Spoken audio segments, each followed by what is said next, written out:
हम बात करेंगे अरविंद केजरीवाल को लेकर। आप सभी जानते हैं कि अरविंद केजरीवाल, जी हाँ दोस्तों, वेरी वेरी इंटेलिजेंट पर्सन है और दोस्तों नई तरीके की वो राजनीति करते हैं। अलग तरीके की दोस्तों राजनीति करते हैं। उनका राजनीति करने का स्टाइल, तरीका सब कुछ अलग है। बेसिकली आप सभी जानते हैं कि अरविंद केजरीवाल को एक साजिश के तहत भाई लंबे समय तक जेल के अंदर रखा गया था और अब उनको जमानत मिल चुकी है। और दोस्तों जमानत मिलने के बाद में उन्होंने ज़बरदस्त खेल कर दिया है। जी हाँ दोस्तों, खेल करने के लिए जाने जाते हैं। जी हाँ दोस्तों, किसी व्यक्ति ने भी नहीं सोचा था दोस्तों, उन्होंने इस्तीफ़ा दे दिया है। और दोस्तों यहाँ पर बीजेपी लगातार डिमांड करती, केजरीवाल इस्तीफ़ा कब देंगे, केजरीवाल इस्तीफ़ा देंगे। बट दोस्तों ऐसा बीजेपी को भी ऐसा नहीं थी कि केजरीवाल इस्तीफ़ा दे देंगे, लेकिन भाई केजरीवाल ने इस्तीफ़ा देकर सबको यहाँ पर चौंका दिया है, बेसिकली सरप्राइज़ कर दिया है यहाँ पर। दोस्तों बीजेपी जो ये मुद्दा बनाना चाहती थी कहीं न कहीं कि भई आप है ना केजरीवाल इस्तीफ़ा नहीं देंगे, केजरीवाल इस्तीफ़ा नहीं देंगे, तो दोस्तों यहाँ बीजेपी को बैक फुट पे धकेल दिया है। और केजरीवाल ने इस मामले को देखते हुए एक नई रणनीति खेलते हुए भाई यहाँ पर इस्तीफ़ा दे दिया है। बेसिकली उनको बहुत ऊपर सारी रिस्ट्रिक्शन भी थी, सो वो कुछ काम भी नहीं कर पाते थे। लेकिन उनकी नई रणनीति के तहत दोस्तों अब वो किसी नए चेहरे को मुख्यमंत्री बनाएंगे। उसके तहत क्या होगा, वो नया जो चेहरा होगा बेसिकली वो काम भी कर पाएगा, दिल्ली के लिए जो रुके हुए काम है बेसिकली भाई वो भी कर पाएगा। और अगली बात ये होगी, यहाँ पर अरविंद केजरीवाल फ्री हो जाएंगे। अरविंद केजरीवाल दिल्ली के दोस्तों एक एक कार्यकर्ता से मिलेंगे, कि लोगों से घर जाएंगे और दोस्तों एक प्रकार से लोगों को ये मैसेज कन्वे करेंगे कि भाई वो काम करना चाहते थे, लेकिन अनफॉर्चुनेटली यहाँ पर जो बीजेपी है अर्थात ईडी है, सीबीआई है, उनकी साजिश के तहत उन्हें जेल के अंदर भाई लंबे समय तक रखा गया। उस वजह से वो काम नहीं कर पाए। जी हाँ दोस्तों, उनके सामने ढेर सारी प्रॉब्लम आई और दिल्ली के अंदर जो बीजेपी है वो उन्हें काम करना नहीं देना चाहती है। बेसिकली वो सच्चे मन से हैं और उन्होंने कल ये भी कहा कि भाई वो कट्टर ईमानदार रहे। बेसिकली ये बात बिल्कुल सही है, अरविंद केजरीवाल कट्टर ईमानदार रहे हैं, ये उनके देखे तो। जी हाँ दोस्तों, उन्होंने कहा कि उन्होंने इतने बड़े पद को छोड़कर भाई अपने राजनीति के अंदर क्या सोशल सेवा के अंदर आए थे, लेकिन अन्ना आंदोलन के बाद उन्हें इस तरह राजनीति में आना पड़ गया है। तो अगर हम देखें तो बिल्कुल उनकी सिंपलिसिटी भाई लाइव रही है।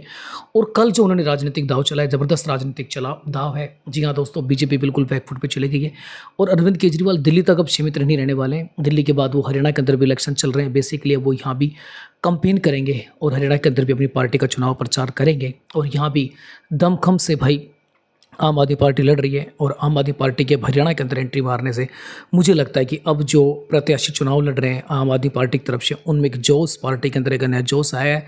कल उन्होंने कार्यकर्ताओं से मीटिंग की, उनके अंदर एक नई जोश, एक नई ऊर्जा भर दी। जी हाँ दोस्तों, और अरविंद केजरीवाल ने कहा है कि भाई अब एक नया चेहरा दिल्ली को मिलेगा मुख्यमंत्री के रूप में। वो तभी कुर्सी पर बैठेंगे जब जनता की अदालत में वो पास हो जाएंगे।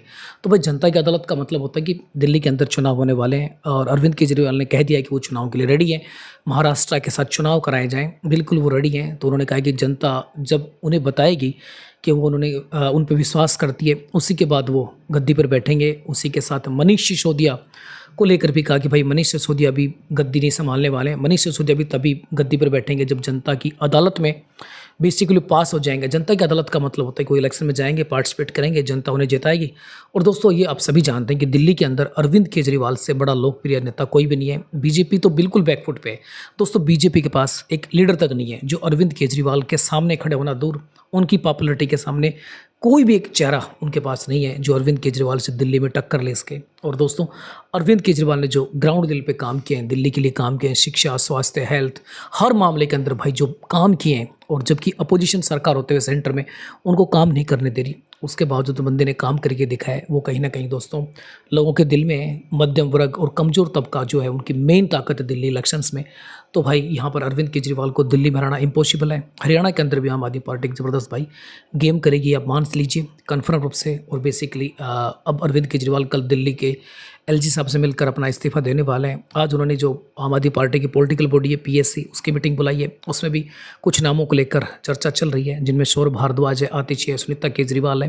या दोस्तों कोई नया नाम भी हो सकता है, क्योंकि अरविंद केजरीवाल हमेशा सरप्राइज़ करते हैं तो उनकी पॉलिटिक्स को समझना बड़ा डिफ़िकल्ट होता है। जी हाँ दोस्तों, बिल्कुल बैक फुट पे खेलते हैं वो, यानी कि मैं कहना चाहता हूँ कि जितने चतुराई से वो खेलते हैं उनके सामने कोई खेल नहीं सकता है। तो भाई दोस्तों कुछ नया नाम भी हो सकता है, वो तो कल देखने वाली बात होगी, नया नाम कौन होता है कौन नहीं होता है। बाकी एक उन्होंने अपने मैं कहता हूँ मास्टर स्ट्रोक से कम बीजेपी को पीछे धकेल दिया है और फ्रंट फुट पे आ गए हैं। और दोस्तों मुझे लगता है कि कहीं ना कहीं उनके आगे आने से अब एक ज़बरदस्त टक्कर वो फिर बीजेपी को यहाँ देंगे, नरेंद्र मोदी को देंगे। और दोस्तों बेसिकली हम चाहते हैं कि कोई भी मुख्यमंत्री बने बट दिल्ली के डेवलपमेंट के लिए काम करें और अरविंद केजरीवाल का जो फैसला है बहुत अच्छा है। उन्होंने ये भी कहा कि उन्होंने पहले इस्तीफ़ा क्यों नहीं दिया, क्योंकि उसके पीछे कारण था कि बीजेपी साजिश के तहत अपोजिशन जो पार्टी हैं उनके नेताओं को, उनके मुख्यमंत्री को ज़बरदस्ती केस में फंसाती है, उनको जेल में डालती है और फिर मोरल दबाव दिलाती है कि भैया आप इस्तीफ़ा दो, इस्तीफ़ा दो। अरविंद केजरीवाल ने कहा कि कोई भी, उनके तमाम जो मुख्यमंत्री अन्य राज्यों को, उनसे भी कहा कि भाई आप बीजेपी चाहे बेशक आपको जेल में डाल दें, आपको इस्तीफ़ा नहीं देना है, क्योंकि इनकी एक रणनीति है। तो दोस्तों मुझे लगता है कि अरविंद केजरीवाल ने बीजेपी की इस रणनीति की भी काट निकाल दी है। तो भाई आप क्या कहेंगे अरविंद केजरीवाल के पॉलिटिक्स को लेकर? लिखिए कमेंट बॉक्स में। और अरविंद केजरीवाल का डेडली फैन है तो आप हमारे साथ ज़रूर जुड़ें।